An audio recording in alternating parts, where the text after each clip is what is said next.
Dungeons & Dragons is a tabletop RPG fantasy game created in the 1970s that has exploded in popularity over the last 8 years, penetrating the mainstream media more now than it ever has done. I mean, it got an entire movie for God's sake. Yet despite all this mainstream success, there still exists a dark well of D&D facts, lore, and knowledge begging to be explored. Hello everyone, welcome back to FraudOnTheTele. Join me today as we take a deep dive into the D&D Iceberg.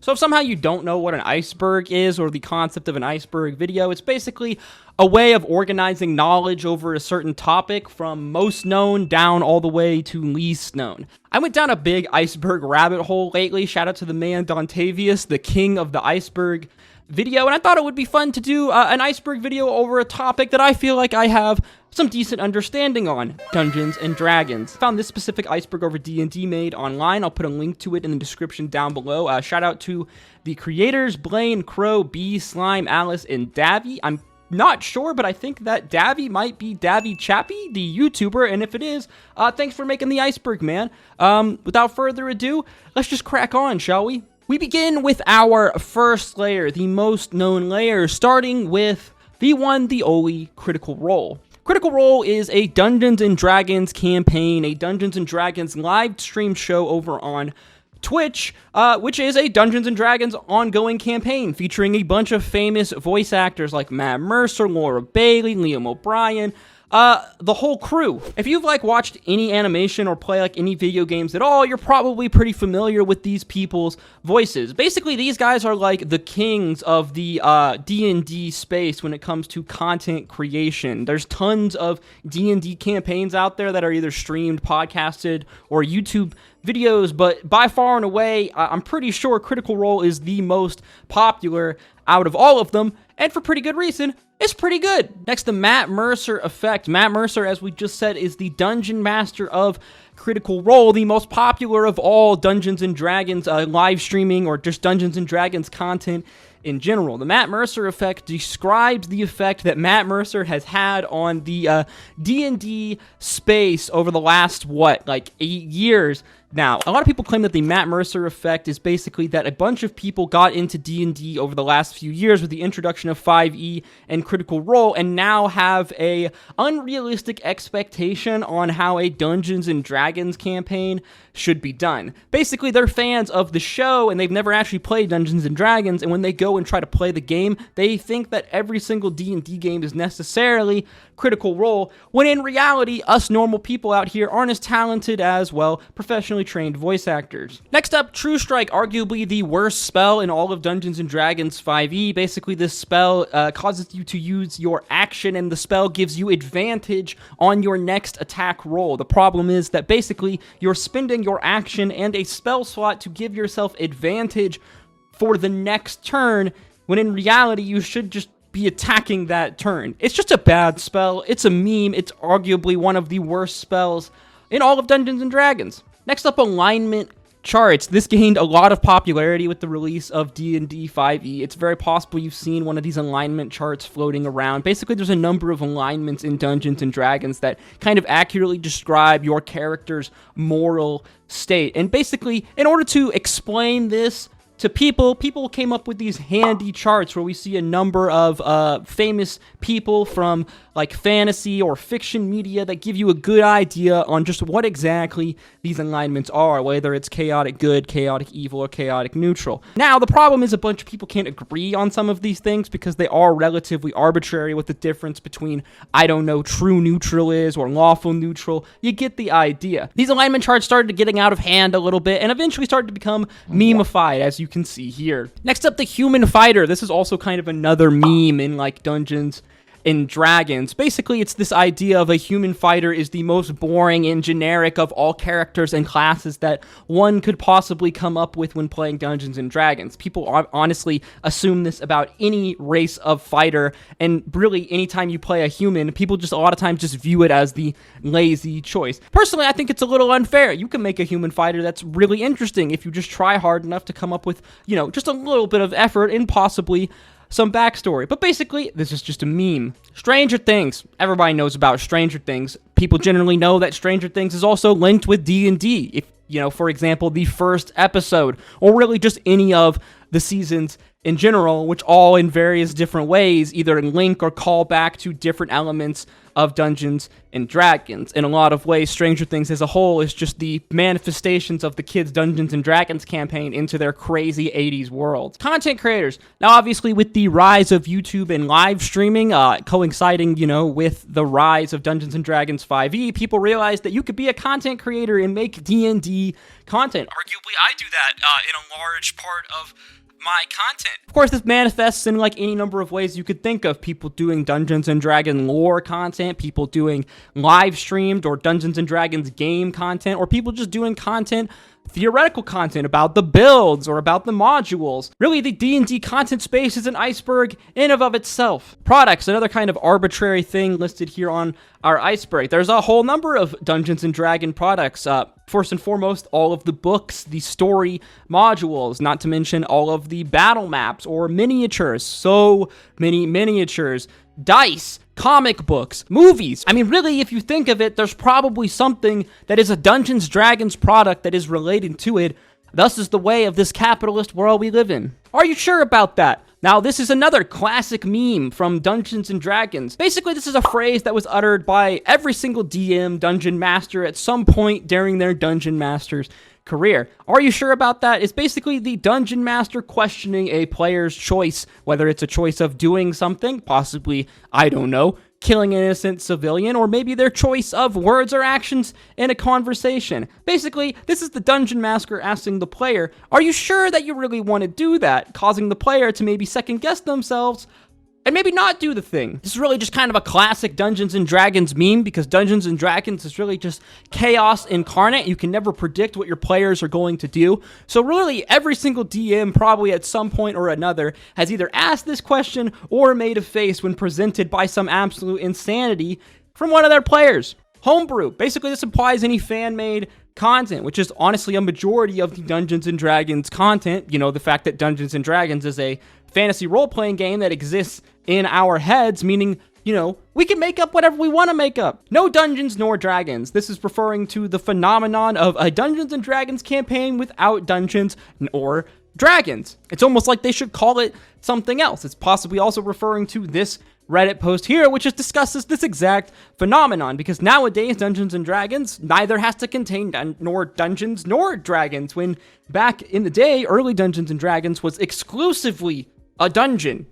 It was exclusively interacting within a dungeon that most likely had a dragon. Snack Tax, another pretty obvious entry on our iceberg here. If you've ever played Dungeons & Dragons live with people sitting around a table, you know that snacks are often going to be procured, seeming as these sessions usually last hours upon hours. Layer 2, onto the second layer of our Dungeons & Dragons iceberg, starting with the one, the only Ernest Gary Gygax, the creator of Dungeons & Dragons. In 1974, a man named Gary Gygax published what would be known as the first edition, the first pamphlet rule set of what would become Dungeons & Dragons. The man is an icon in the role-playing game space, in the fantasy space. He has been referenced in a whole number of media, all across, all sorts of different spans of media, most notably probably The Simpsons. The man tragically died at the age of 69 on March 4th, 2008. I want to take a second here and highlight a passage from Gary Gygax's wiki page,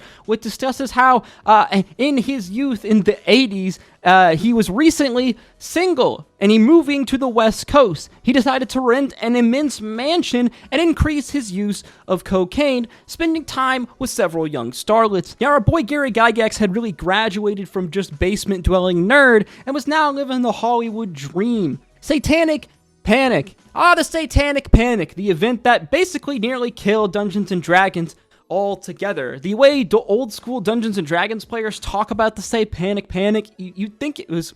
What did I just say? Satanic Panic. You'd think it was like living through World War II. Basically, the Satanic Panic was a moral panic that gripped the United States, which lasted from somewhere between the 1980s into the 1990s. Though some people say that it still exists as of today. Basically, a bunch of fundamental religious folks started believing that there was a rampant rise in Satanism throughout the United States. Just like a modern-day version of the Salem witch trials, they began to go hunting and firmly found D&D in their sights. And can you really blame them when there's so many invocations of the devil, of demons, and all sorts of magic used throughout Dungeons and Dragons? I mean, hell, the Satanic Panic even came after Harry Potter when Harry Potter first made its way to the United States. Pathfinder, a tabletop RPG game made by company Paizo. Pathfinder was originally published under Wizards of the Coast OGL, which was basically a licensing agreement which allowed them to use certain rules and mechanical aspects and assets from Dungeons and Dragons in the creation of their new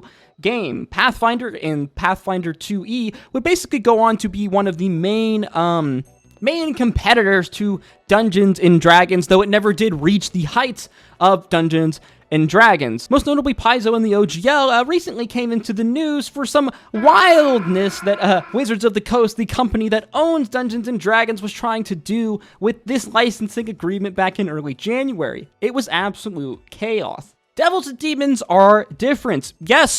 Yes, in fact, they are. In Dungeons & Dragons, there are a number of different devils and demons, but yes, they actually are different, and in fact, they hate each other. They come from totally different planes of existence in the Dungeons & Dragons kind of world, and basically they hate each other and are locked in a forever mortal war to destroy the other side for eternity. The other additions, yes, Dungeons & Dragons has had a whole number of additions, of changes, of advancements, of quality of life changes that have been made over its long lifespan, beginning with the original Dungeons & Dragons in 1974, followed by Advanced D&D in 1977, then Advanced D&D 2E in 1989, followed by D&D 3E 3rd edition in 2000, then 3.5 edition in 2003, followed by 4th edition in 2008, and finally the most popular probably of all of the D&D's editions, one of the reasons why it is so mainstream popular today, 5th edition in 2014. The Deck of Many Things, probably one of the most infamous items in all of D&D. This item is one of the most memed on in all of Dungeons & Dragons. This item has the potential to break an entire group's Dungeons & Dragons campaign. Basically, it's a magical deck of cards, each card doing some absolutely insane things. One, for example, giving you access to the Wish spell, one of the most powerful spells in all of Dungeons and Dragons, and on the other hand, it could just kill you outright, or basically destroy every single thing of value that you own. Basically, the Deck of Many Things is the ultimate gacha game in Dungeons and Dragons, and has the ability to completely blow up a game. Rangers are bad. A true and valid statement. Rangers are bad in Dungeons and Dragons 5th edition.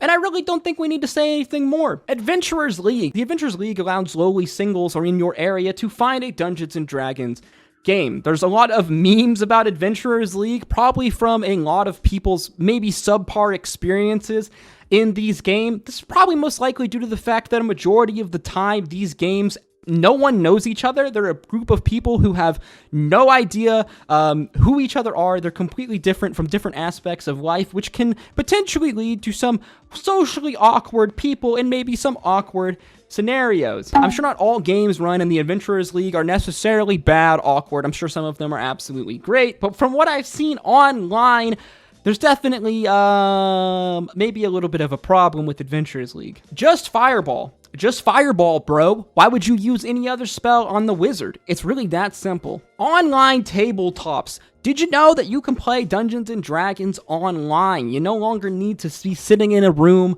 besides one another. In fact, I couldn't tell you the last time that I played Dungeons & Dragons live. Basically, the rise of the online tabletop, the VTT, has allowed more people to play this game and interact with one another. It's allowed more people to be able to play, because honestly, the biggest hindrance behind Dungeons & Dragons is just trying to coordinate a group of people to be able to meet together for 1 week for a set amount of time. You'd be surprised how actually impossible it is. Honor Among Thieves, the new Dungeons & Dragons movie. As much as I hate to see it, because Wizards of the Coast is a company that is insanely predatory, hostile, and tilts the fuck out of me, their movie was pretty good. Dice personality. Basically, dice personality is just a cope for a person who has a crippling addiction for buying dice. I'm only half joking. In the Dungeons & Dragons world, a lot of people are obsessed with their dice, and whether they want to have an excuse to buy more dice and expand their dice collection, or they simply just believe that some dice are better than others. Some dice actually possess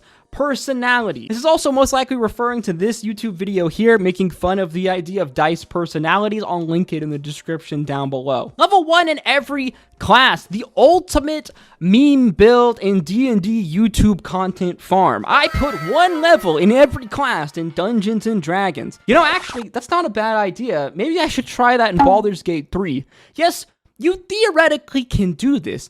And yes, it does work.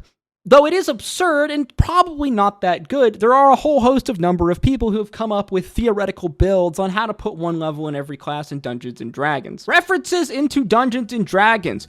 D&D has become extremely popular. Since the release of 5th edition, it's probably more popular than it ever has been. Actually, not probably, it most definitely is. Thus, there is a ton of D&D references throughout mainstream media. Here's just a few.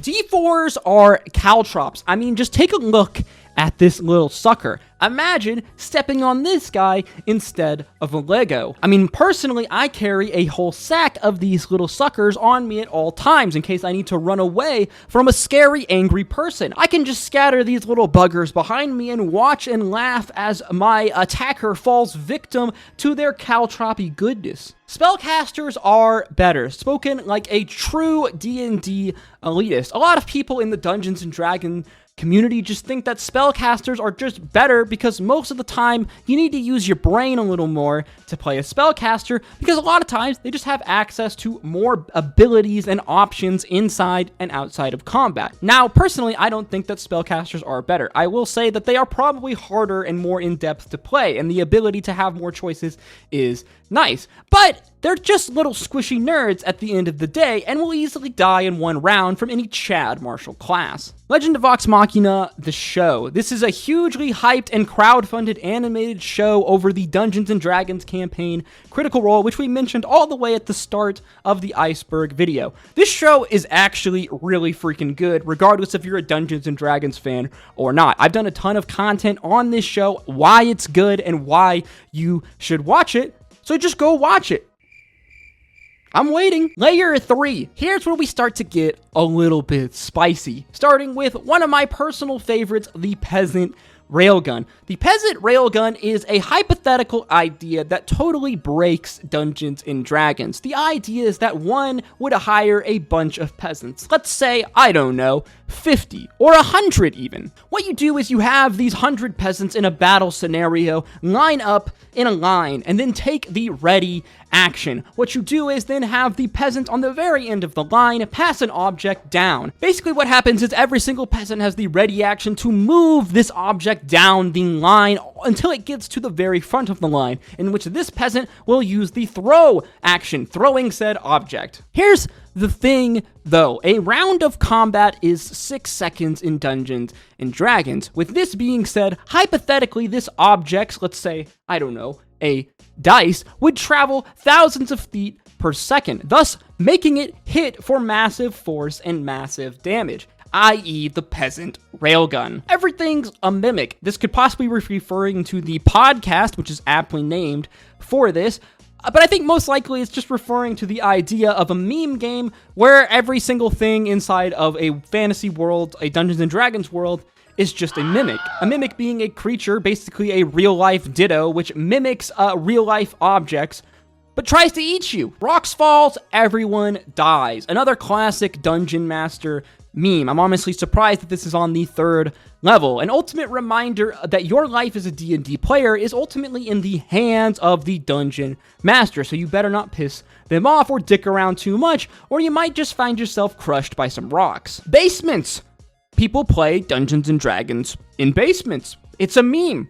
I don't know why it is. Probably some leftover hold from the 80s. I mean, my house growing up didn't even have a basement. I don't even know if I've even been in a basement of a home. THAC0. This is an acronym from early Dungeons & Dragons. It basically means to hit armor class 0. This is a bizarre rule from Dungeons & Dragons 2nd edition. Yeah, remember earlier when I said there was multiple editions of Dungeons & Dragons? A lot of the early ones had some very odd rules. Basically, this refers to a roll required for a character to hit in 2E. Back then, the armor class, basically the thing that determines if you actually hit a creature or not, was determined to be better if it was lower. Kind of like golf, i.e. a 0 armor class is the best armor class that you could get. Basically, the fact 0 was some complicated bullshit. Was basically determining how your character, a mathematic formula which determined what they would need to roll in order to hit a 0 armor class. Thank God Dungeons & Dragons is automated nowadays. Cat on the Mat. So at first I wasn't sure what this was referring to, possibly the 1982 children's book Cat on the Hat, a real thriller if you ask me. But no, actually on further examining, what I think is being referred to is when your cat is on your battle map. I mean, you know the rules. If I fits, I sits. Dungeons & Dragons Magic the Gathering. This one's pretty self-explanatory. Wizards of the Coast, the parent company that owns Dungeons & Dragons, also happens to own the IP of Magic the Gathering. So one day, they decided it would be a fun idea if we smashed the worlds together into the same IP. Bloodied. Bloodied is a condition that used to be in former editions of D&D that describes half-health enemies. A lot of DMs still use this term to give the players some idea that the character is in fact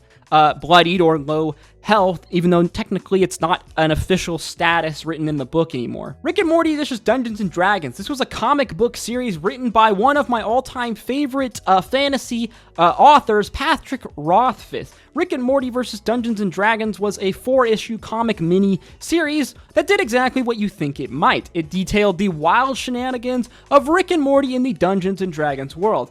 And in many ways, this just kind of showed how mainstream Dungeons & Dragons had become by 2018. Tomb of Horrors, a D&D adventure module written by its creator Gary Gygax in 1975. Tomb of Horrors was designed to be one of the most difficult Dungeons & Dragons adventures ever created at the time. It was designed to test only the most hardened and battle-tested, the most 5-head of all Dungeons & Dragons players. I mean, simply finding the door for the dungeon to start the Tomb of Horrors was a challenge in and of itself and was supposed to take players multiple hours just to do.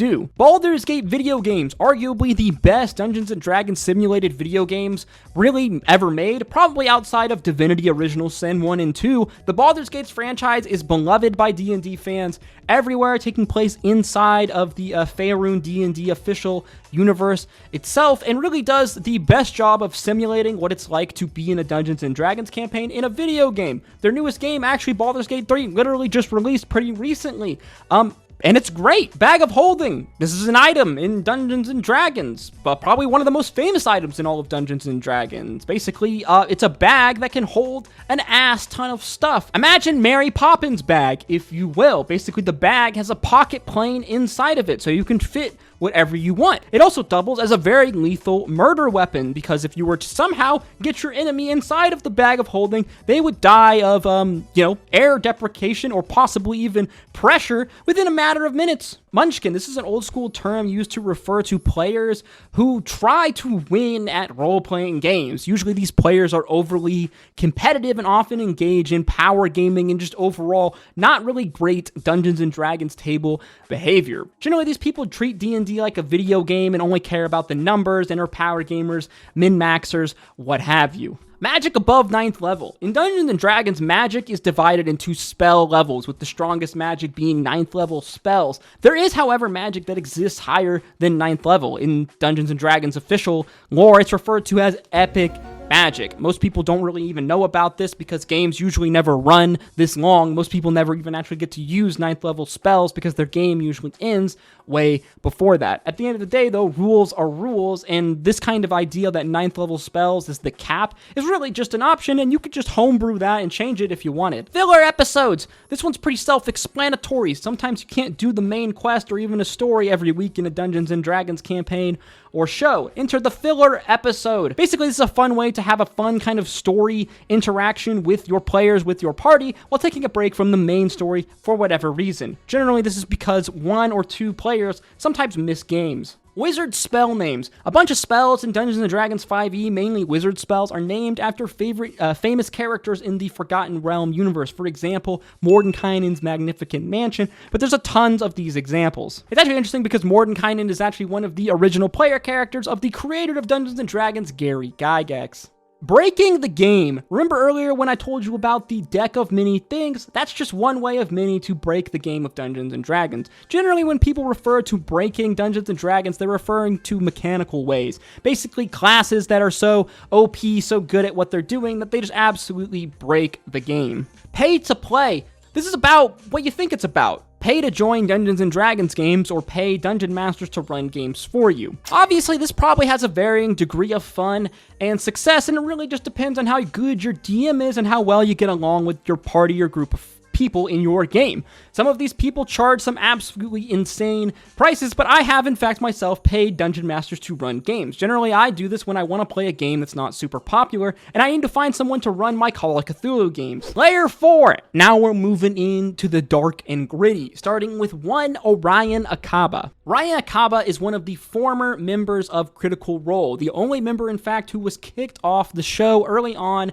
in Campaign 1 for, well, some not great table manners and behavior. There was a number of issues in Orion Acaba. I actually reacted to a really good video that explains kind of the issues of Orion Acaba, and in that video I also talk about the many issues in depth that Orion had. A lot of times he would make overly sexual jokes. He was just kind of a power gamer, a bit of a meta gamer, and he just cheated quite a lot. As well, there was a very interesting incident where he DMCA'd a fan for making kind of like fan shirt content material, something that didn't really look very well for a Critical Role brand that was burgeoning in the process of building their brand at that time. Basic Fantasy RPG. This was a rules-light tabletop RPG system that was modeled on early Dungeons & Dragons from the 1980s. It's basically an attempt to replicate the looks, feels, and mechanics of this kind of early RPG system, which is drastically different from the modern 5e system that most people find themselves playing. The 1983 cartoon, an animated classic and one of the first introductions of Dungeons & Dragons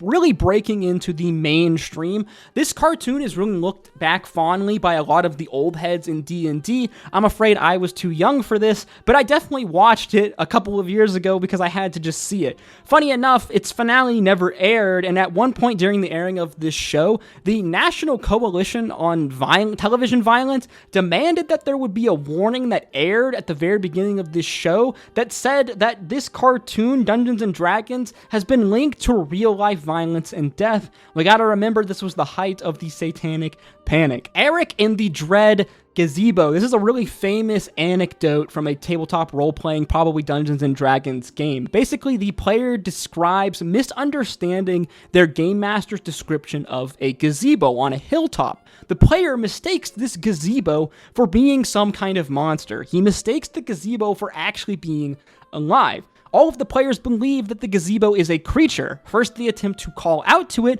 but then when the gazebo doesn't respond, they attack it. Once again, nothing happens because they're attacking a gazebo. The players, stumped, believing that they cannot harm this deadly gazebo creature, opt to flee, opt to run away.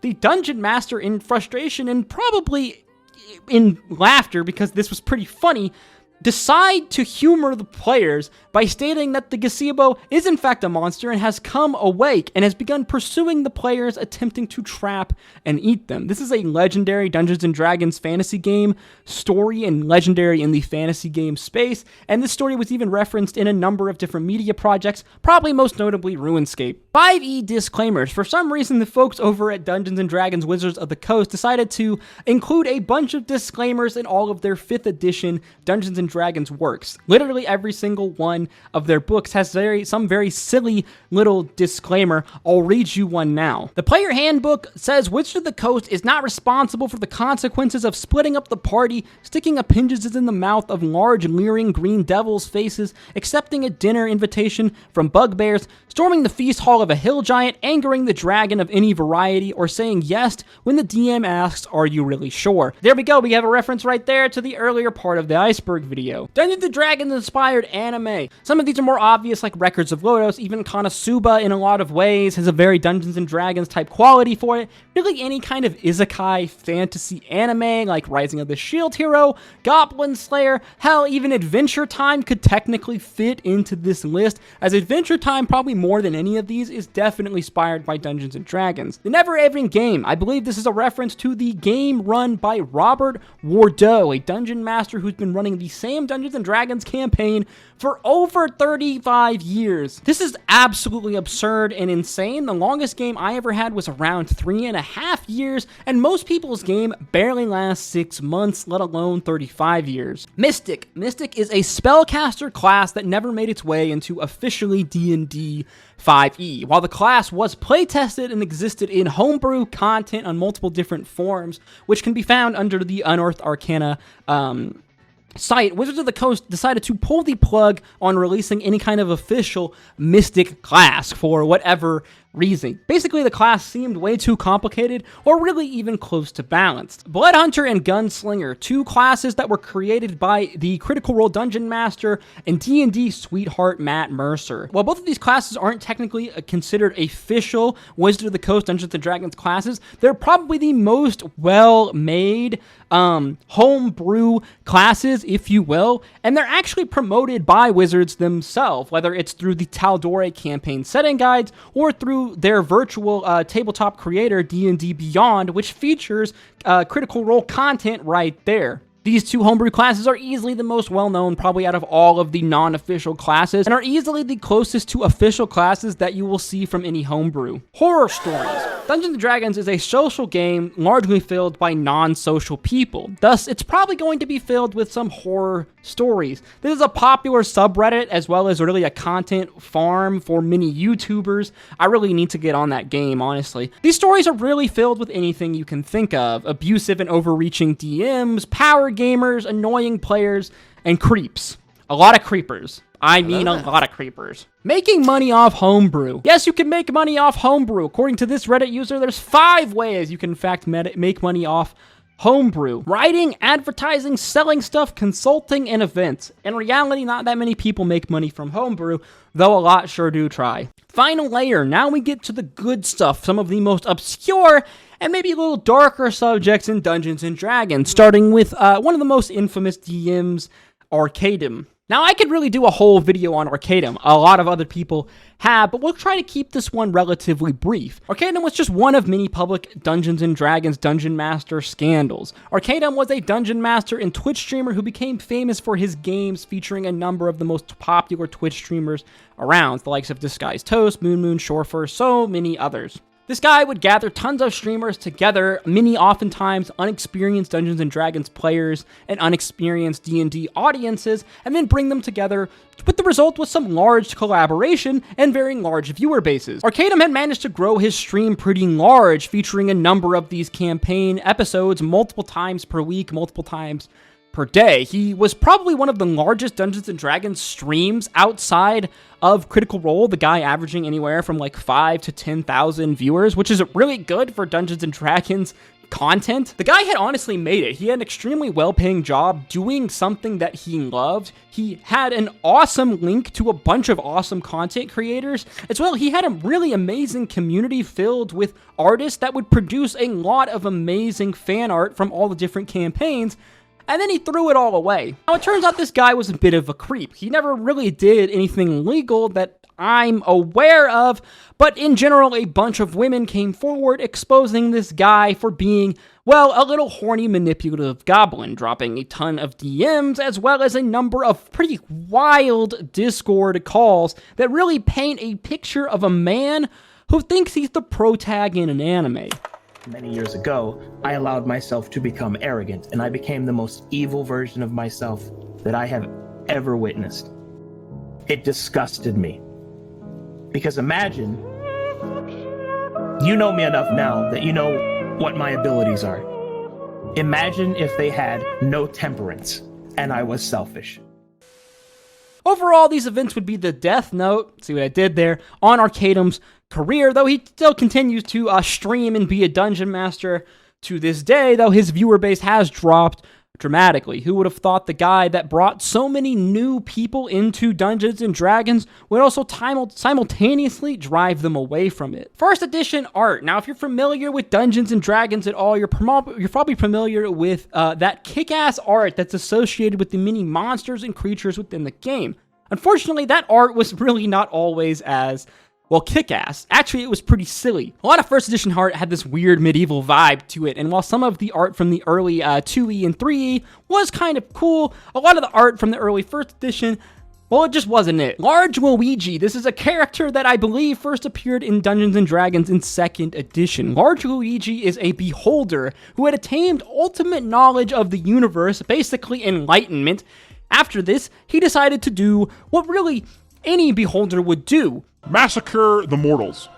Oh, wait, no, sorry, scratch that. He decided to open a bar called the Happy Beholder, where he serves drinks and acts as a bouncer, as well as the greatest information broker alive. Now, if you know anything about beholders, most are not this nice, but luckily Large Luigi is just a nice guy, unlike his brother, Maniac Mario. The multiverse. So thanks to Marvel, now everyone is obsessed with this idea of the multiverse, this multiple universes all existing at one time. However, Dungeons & Dragons has been playing with the multiverse idea since like early Dungeons & Dragons in 1978, with the first mention of the term multiverse coming in the originals player's handbook. In D&D, the multiverse is the sum total of all of the worlds in all of Dungeons & Dragons. Any campaign, whether it's official or not, are all connected together. They're all in the same multiverse universe world, I guess. TSR's Shipwreck Dredge. Now, this one was very interesting. I actually didn't know about this one and had to go down a bit of a rabbit hole. So Gary Gygax, our creator of Dungeons & Dragons, started a company called Tactical Studies Rules, or TSR, around 1984. The company, while growing and making money, over time had to come under some financial mismanagement, and Gygax's partner, Brian Bloom, had begun to entertain ideas of selling the company. Gary decided to do some research and discovered that his boy Brian had been doing some financial mismanagement, dumping a bunch of money into some weird projects. One of them being the raising of a 19th century ship just because, well, I guess. However, I will say what they found on that ship was, well, daunting. And I have to say, viewer discretion advised for this next part. If you want to avoid it, please skip to the next 10 seconds.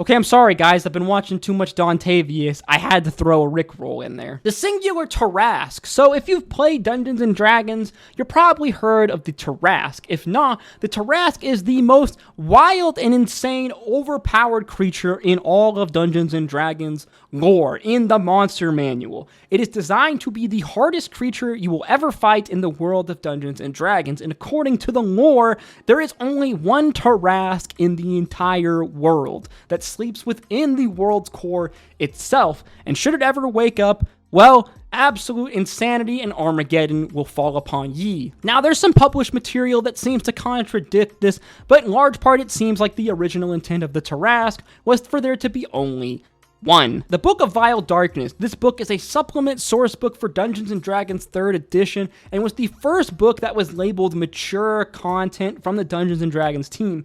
This book contained a bunch of new mechanical info on evil stuff within the Dungeons & Dragons world, such as drug use, demonic possession, ritual sacrifice, and included a bunch of new spells and classes. This book is regarded by many as one of the best Wizards of the Coast supplement books to Dungeons & Dragons ever, probably because, well, people like evil stuff. 2nd edition Archdruids. So apparently in 2nd editions, druids existed in a kind of hierarchy system or ranking. Basically, the top 3 druid titles are listed as so, from lowest to highest. First, the Archdruid, second, the Great Druid, and third, the Grand Druid. This is much different from 5th edition, where Archdruid is a title given to a druid, really the druid that meets 20th level, as it is labeled a class feature. Unworthy player preference. So I had to do some digging for this one, and I'm not entirely sure, but I believe this is referring to the unworthy prestige class in Dungeons & Dragons 3.5 edition. This text states, "This very world could end itself in silence. The sky could choose to split open and cry flames. Empires could rise and fall within a generation. 1,000 plagues could tear through the countryside, but never would I ever stop following you. Yeah, basically this is like the simp class. Honor Among Thieves in 1st edition. So another one that I'm not entirely sure what is being referred to. This is either one of two things. It's either one, that the movie Honor Among Thieves, Dungeons & Dragons Honor Among Thieves, took place in a 1st edition Dungeons & Dragons world and follows 1st edition rules, or it's that characters from Dungeons & Dragons Honor Among Thieves appeared in Dungeons & Dragons 1st edition. Probably most obvious, or the one I can think of easily, is Elminster, Almar, the grandfather of Simon. Oh yeah, he even makes an appearance in Baldur's Gate 3, actually. 2e cantrips. So cantrips in 2nd edition D&D were a little weird. In 5e, cantrips are like free low-impact spells that you get access to. Sometimes it's just really some flavor RP, or maybe a small little bit of consistent damage. In Dungeons & Dragons 2e, though, the cantrip itself was in fact the spell. Really, it was an RP-free spell, as you could flavor it to do whatever you wanted. It also lasted, basically, as long as you had concentration. The only rules were that the cantrip had to be kind of a small, minor magical effect and couldn't actually do damage to anyone. Vecna is an anagram. Vecna, one of the biggest, baddest guys in all of Dungeons & Dragons lore, an antagonist in Stranger Things, is in fact an anagram for a name, Vance specifically, Jack Vance, the fantasy author who inspired the magical system in Dungeons & Dragons. A wizard did it. This is another classic Dungeons & Dragons meme. Basically, this is what a dungeon master might say if they just don't want you to ask questions, if they're just trying to explain away a decision or something that they've made. Oh yeah, a wizard did it. Magic did it. A lot of time, this is used to explain plot holes even in some stories. It's really just a lazy way to explain something and basically say, don't ask questions.